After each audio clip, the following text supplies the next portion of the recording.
এবার আমাদের চাওয়া পাওয়ার পর থেকেই এলো সৎসঙ্গ। মানুষ যখন বিভ্রান্ত হয়, ঠিক বুঝতে পারে না যে আমার কি করা দরকার।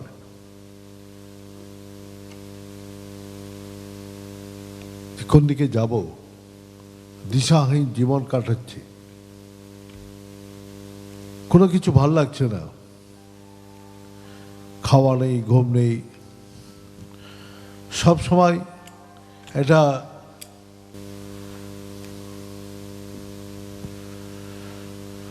যখন আমার চিন্তা ভয় চতুর্দিক থেকে আমাকে ঘিরে ফেলে, সেই অবস্থায় আমার এই সংসারে কোনো কিছুই ভাল লাগে না। খেতেও ভাল লাগে না, ঘুমাতেও ভাল লাগে না, কারোর সঙ্গ ভাল লাগে না, শুধু মনে হয় একান্তে। কি চিন্তা করছি সেটাও আমার জানা নেই। এটা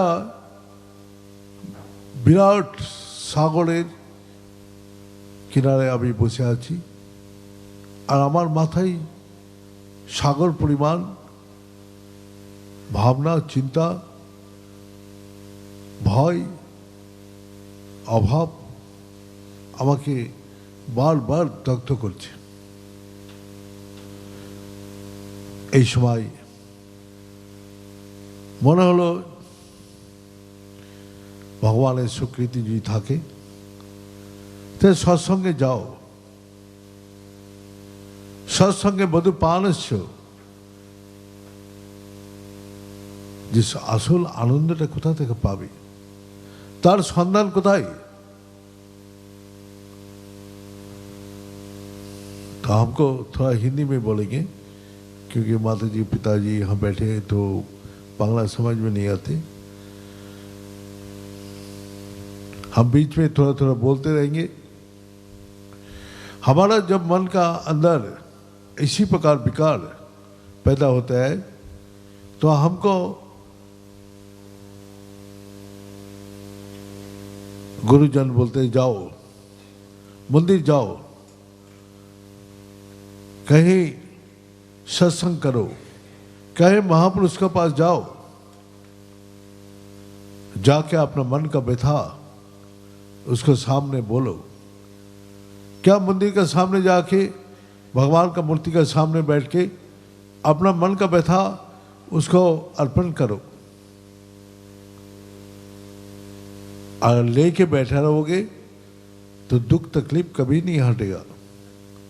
इसलिए उसको बांट दो, अपना दुख तकलीफ को बांट दो तो खुद हल्का हो जाएगा। तो बांटने का जगह एक कोई सिद्ध मंदिर में जाओ, भगवान को ध्यान करते हुए अपना मन का व्यथा उसके सामने रखो। नहीं तो कोई सिद्ध पुरुष के पास जाओ और उसके पास जाके दूर से बैठ के अपना मन का व्यथा उसको बताओ। वो दूर से बैठ के तुम्हारा मन का व्यथा समझ जाएगा और उसी प्रकार तुमको अंदर चेतना जागृत करेगा। अगर तुम सोच रहे जब मैं अपना प्रॉब्लम मैं खुद ही सॉल्व करूंगा, ये असंभव है।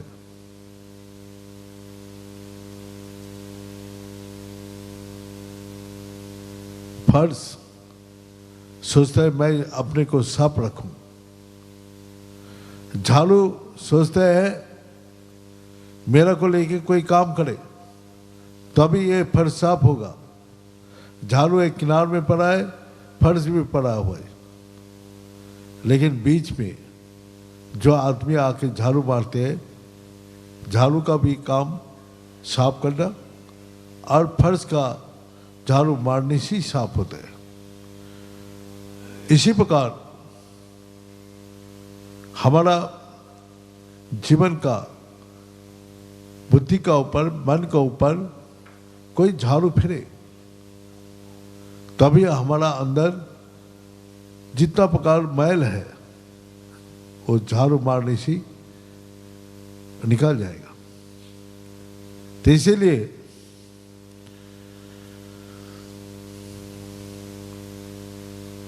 इसीलिए हमको बोला जाओ सत्संग में जाओ। रुबिन पाल ने अभी जो बता रहे थे, हर रोज हम लोग जब सत्संग में जाते तो अलग से दुनिया में चला जाता। उस समय संसार का कोई भी बात याद नहीं आती, सब कुछ भुला देते। जैसे फिर अपना घर का तरफ मुंह होता है, बस संसारिक विचार चिंता फिर उसको पकड़ लेते हैं, क्योंकि ये तो बाहर का चीज है। तो एक बार एक संत ने बोला, जो देखो सत्संग में स्वर्गवास, तो उसको चेला लोग सुन के आया, बोला गुरुजी आज हमने देखा वहाँ काशी विश्वनाथ में बहुत बड़ा पंडाल लगा है और वहाँ सत्संग हो रहा है। तो गुरुजी आप तो सत्संग, इतना लाखों आदमी वहाँ बैठे हैं, तो सत्संग से सबका स्वर्गवास हो जाएगा। तो गुरुजी बोला, अरे तेरा दिमाग खराब है, अरे सत्संग क्या चीज है वो तेरे को पता ही नहीं है। यही बात सत्संग से स्वर्गवास ये सुन लिया, लेकिन उसका गूढ़ अर्थ को नहीं जानते और वो सत्संग में चला गया। तो उसको बोला, बेटा सुनो, ये लोटा लो और दारू का दुकान जाओ, वहां से अपना दारू खरीद के लाओ। बोला गुरुजी मैं तो संत हूं, मैं दारू का दुकान जाऊंगा? बोला हाँ जाना पड़ेगा। अगर मेरा बातों में तुम्हारा विश्वास है, गुरु का आदेश पालन कर जाओ, जो मैं जो बोल रहा हूं। अब गया, फिर उसको सिर में ढो के लाया और बोला इसको पियो और बाहर फेंको। बोला गुरुजी मैं दारू पियो? और जो बोल रहा वो करो। दारू मुंह में डाला और बाहर फेंक दिया, डाला बाहर फेंक दिया, बार बार डाला और फेंका। बाद में पूछा, क्या बेटा क्या दारू का नशा लग गया? बोला नहीं गुरुजी, मेरा को तो नशा नहीं लगा। तो फिर नशा कैसे लगेगा? जब अंदर पहुंचेगा। तो सत्संग का बात तो हम सुनते हैं, दिमाग में बुद्धि से ले जाता हूं। तो बोला देखो दारू का दुकान गया तो दारू का नशा नहीं लगा। सत्संग में जाने से क्या परमात्मा का नशा लग जाते? तुमने उसको दिमाग में ढो के लाया तो उससे भी तुम्हारा नशा नहीं लगा। तुमने आके मुंह में डाला और फेंक दिया तो उससे भी नशा नहीं लगा। तो बताओ, सत्संग सुन के आते हैं, दिमाग में लाके सबको बोलते रहते, बोल बोल के दिमाग से निकाल देते बाहर, लेकिन अंदर नहीं जाते। अंदर जब जाएगा तो दारू अंदर जाने से क्या होते हैं? वो आदमी सारी दुख को भूल जाते, सारी कष्ट को भूल जाते। दारू का नशा जब होता है तो फिर वो सब कुछ भूल के आनंद में हो जाते, आनंदमय हो जाते और उसको उस समय उसका रूप ही बदल जाते। इसी प्रकार जब परमात्मा का भक्ति नशा अंदर से लगता है तो फिर उसका जीवन बदल जाते और सारी दुखों को नाश करके वो आनंद को प्राप्ति करते। तो इसी प्रकार हम लोग का जो है सत्संग में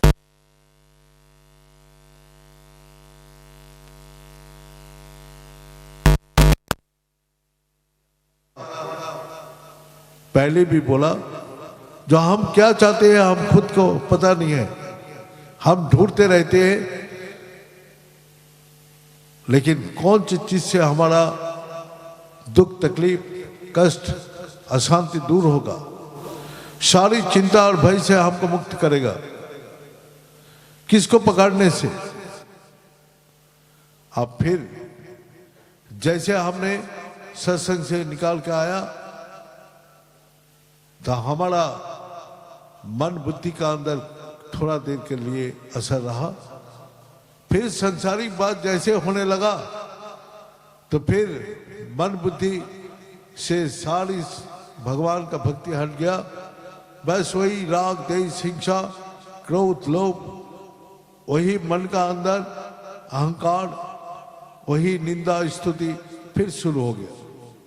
तो मन में क्या बैठा है, मन बुद्धि में हमारा मन मंदिर में भगवान को बैठाओ। अगर भगवान नहीं है, भगवान को बात याद नहीं आते तो संसार बैठा रहेगा, और संसार जब मन बुद्धि में बैठेगा तो आपका हमेशा चिंता भय अशांति कष्ट लगा रहेगा। तो हमारा मन मंदिर में जब भगवान का निवास होता है तो भगवान का बात सुनने में आनंद आती है, सत्संग करने में आनंद आती है, भगवत चिंतन में आनंद आती है, कथा सुनने से आनंद आती है, भगवान का भजन गाने से आनंद आती है। हर आदमी भगवान का भक्ति जहां होते हैं वो वहां भागते हैं। लेकिन जब सांसारिक विषय सांसारिक जो बात होता है, सांसारिक निंदा स्तुति होता है तो उसको अच्छा नहीं लगता है, वो इससे दूर भागना चाहती है, वो इससे काफी दूर रहना चाहती है। तो सांसारिक आदमी को जैसे भगवान का भक्ति अच्छा नहीं लगता है, वह विश्वास भी नहीं होता है, उसी प्रकार जब भगवान का भक्त है उसका सांसारिक विषय अच्छा नहीं लगते, उसका अंदर छल कपट राग द्वेष हिंसा कुछ भी नहीं होते, उसका अंदर वही आनंद और वही अहंकार मुक्त होते हैं, और सबका अंदर सबका भलाई और सबका कल्याण चाहते हैं। अपना पराया कोई नहीं होता है, सभी उसका अपना होता है, इसीलिए उसको राग द्वेष हिंसा क्रोध किसी का ऊपर नहीं आती, सबका कल्याण चाहती है, सबका शांति चाहती है। तो संजीवनी उस सब का हमारा यही उद्देश्य है। जो हमारा अंदर भक्ति से क्या परिवर्तन आया, संसार सत्संग में गया तो सत्संग का निशा क्या हमको अंदर परिवर्तन लाया ना। थोड़ा देर के लिए जब गुरु जी का सामने बैठा रहा तभी हमको चेतना जागृत है, जैसे ही गया तो हमारा फिर चेतना सो गया।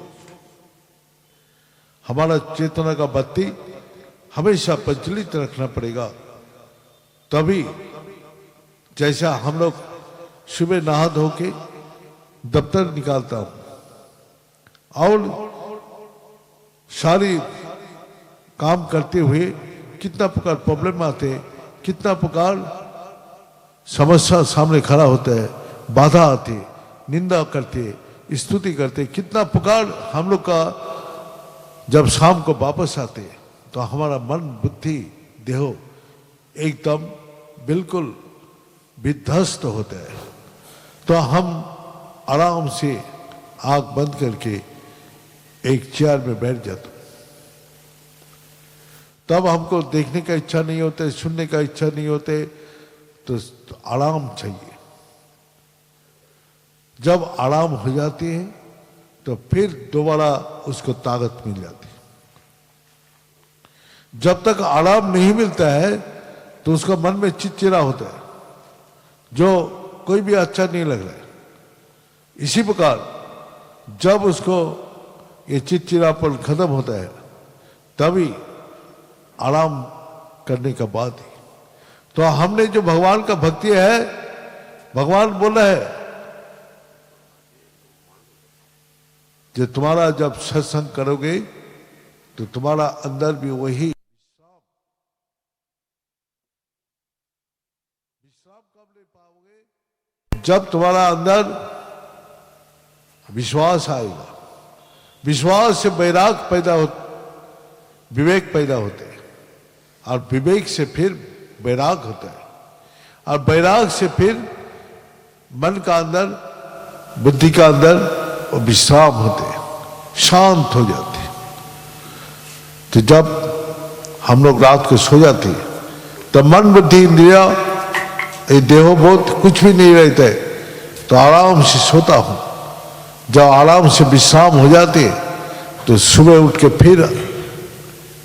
फिर काम में चला जाता। तो भगवान तो हर रोज हम लोग का वही ताकत दे रहे, जिस ताकत से हम संसार का काम हर रोज करते हैं। अगर एक दिन 2 दिन वो आदमी को सोने नहीं दो, उसका विश्राम ना दिया जाए, तो उसका हाल क्या होगा। तो इसीलिए मन, बुद्धि, इंद्रिय का विश्राम कहाँ होते?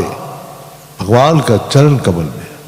भगवान का नाम लेते लेते जो पवित्र, निर्मल, पवित्र उस मूर्ति को ध्यान करते हुए पवन पावनी गंगा माता का मापिक हृदय में निर्मल पवित्र कर देते हैं। और पवित्रता में हमारा भगवान का वही पवित्र चरण में जब हमारा पूर्ण रूप से हम निर्भर करते हैं, तभी हमारा पूर्ण विश्राम मिलते हैं। जब भगवान ही सब कुछ करने वाला है, मैं कुछ भी करूं लेकिन मेरा करने से कुछ भी फायदा नहीं है। लेकिन जब भगवान करते हैं तो उसमें सब कुछ हमारा कल्याण ही होता है। वो दुख दे, तकलीफ दे, कष्ट दे, कुछ भी दे, वो हमारा भलाई के लिए देते हैं। जैसा माता पिता बच्चा को डांटते हैं, मारते हैं, तो उसको भलाई के लिए। इसी प्रकार भगवान माता पिता है, वो हमारा भलाई के लिए। हम जब गलत करता हूं, जब हम उल्टे रास्ते में चलता हूं, सही मार्ग में नहीं चलता हूं, तभी भगवान हमको दुख, तकलीफ, कष्ट देते। ये चेतना देते हैं जो तुम सही मार्ग में नहीं जा रहे, इसीलिए तुम्हारा ये दुख, तकलीफ, कष्ट है।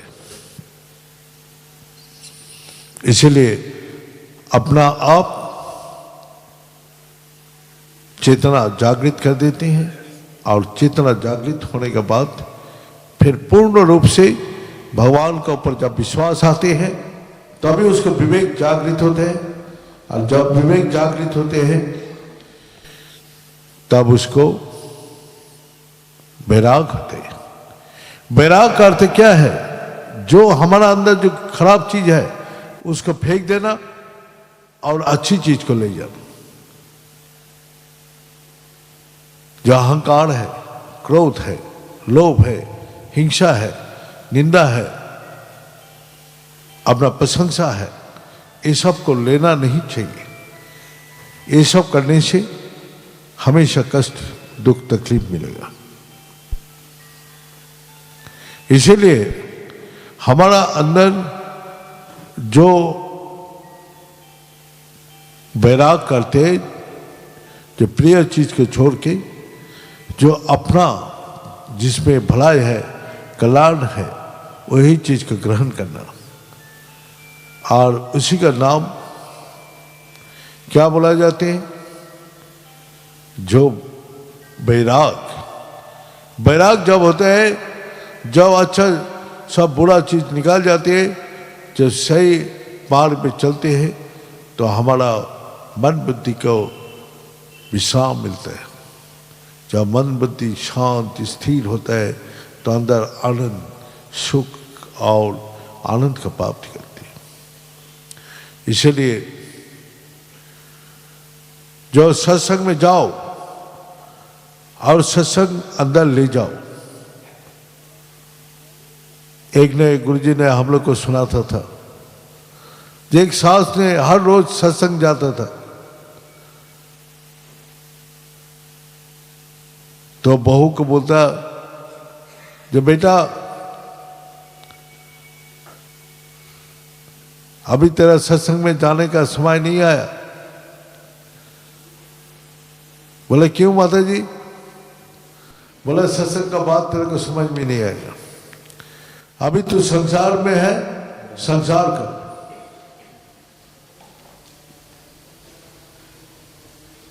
तो धीरे धीरे बहू का एक दिन देखा सास बीमार पड़ गया, तो बोला माता जी आज मैं सत्संग में चला जाऊं, आप तो नहीं जा रहे।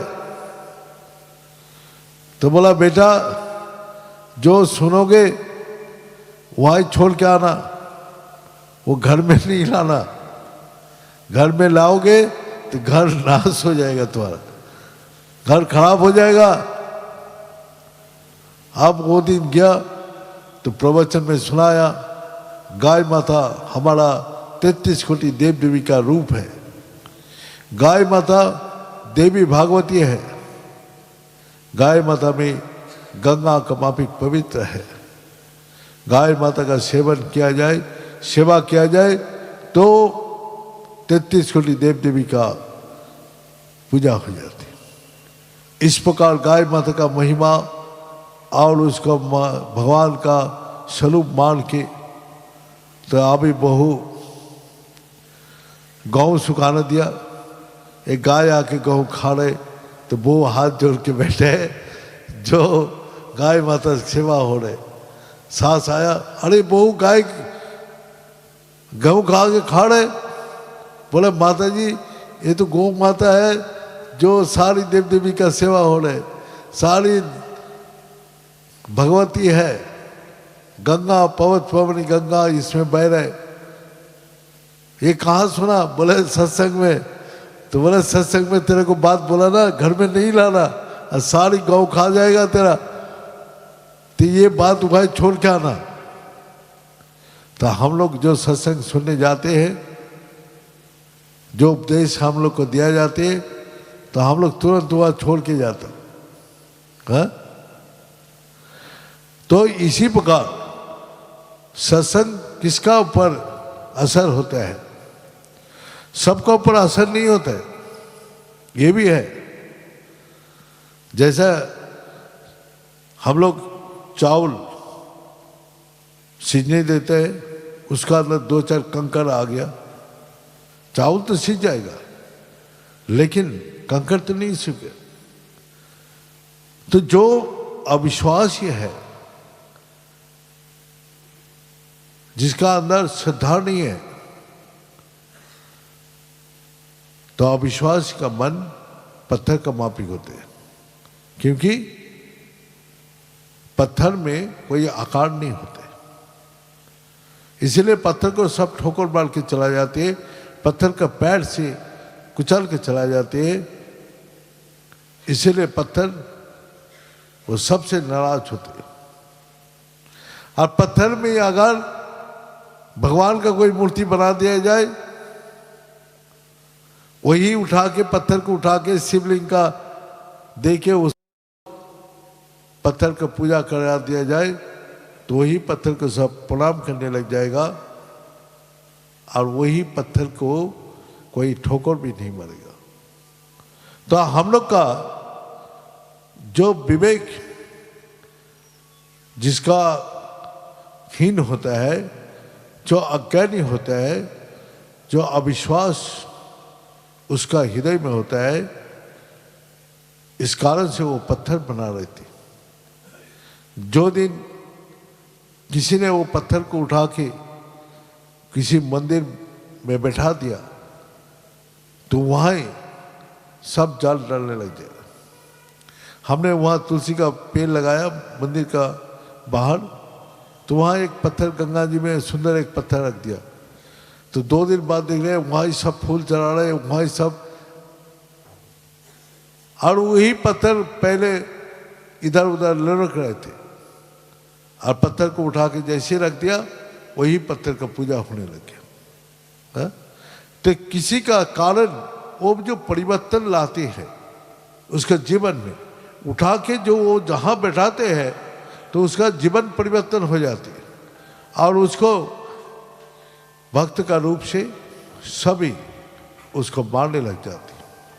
इसीलिए जब भगवान का संस्पर्श में जो भी आएगा, भगवान उसको अपना प्रिय बना लेते हैं और उसको भी पूजा हो जाए। तो इसी प्रकार वही पत्थर जो किसी काम में नहीं आ रहे थे, अब वो भगवान का पूजा के काम में आ गया। तो इसीलिए हम लोग चाहते हैं जो हमारा हृदय में जो अज्ञानता है, अविश्वास है, जब उसका परिवर्तन होता है तभी उस परिवर्तन से उसका जीवन परमात्मा का स्पर्श से उसका शांति, आनंद, सुख का प्राप्ति होते हैं। इसलिए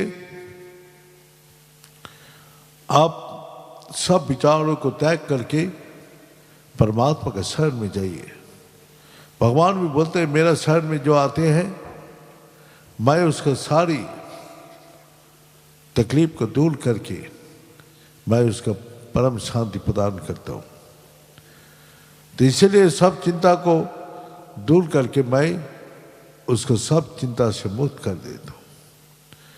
जो हमारा शरण में आएगा उसका मैं बुद्धि में बुद्धि प्रदान कर देता हूँ, और जो अश्रद्धा करते उसका बुद्धि मैं हरण कर लेता हूँ, और उस बुद्धि हरण करने से उसका अंदर अहंकार, क्रोध, लोभ, हिंसा सब कुछ पैदा कर देते हैं, और वो भी दुखी होते और सबको दुखी करते फिरते हैं।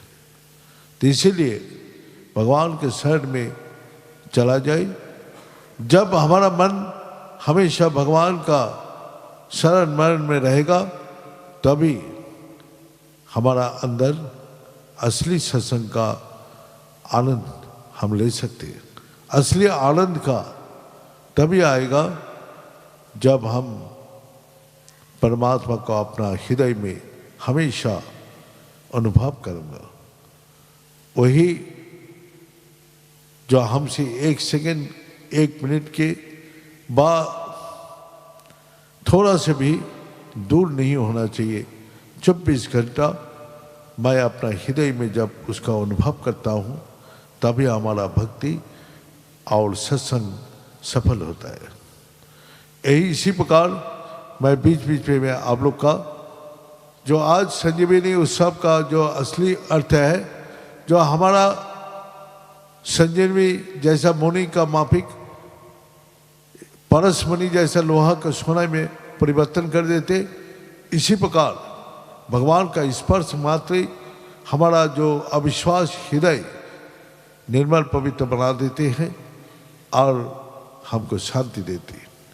वही आदमी को हम कितना खराब बोलता था, जब भक्त बन जाती तो हम उसको भक्त का रूप से देखने लग जाते। इसी प्रकार जिसका स्पर्श मात्र ही हमारा जीवन परिवर्तन होते है, वही स्पर्श का नाम ही संजीवनी है। जो मरा हुआ चीज अपना फिर जीवित हो जाती है। इसी प्रकार हम लोग को तो बोल सकता हूँ लेकिन करना तो सबको ही पड़ेगा। इसको बाद फिर मैं जब आऊँगा फिर यही संजीवनी का महत्व समझाऊंगा। माता जी आने का पहले जो माता जी जो सवाल का जवाब लिखा है वो मैं सबका सामने रखता हूँ। माता जी आने से वो क्वेश्चन और उत्तर शुरू होगा, लेकिन क्वेश्चन माता जी लिख के भेज दिया तो मैं पढ़ के सुनाता हूँ। तो वो आप लोग सुन के उसको तैयार कर लीजिए।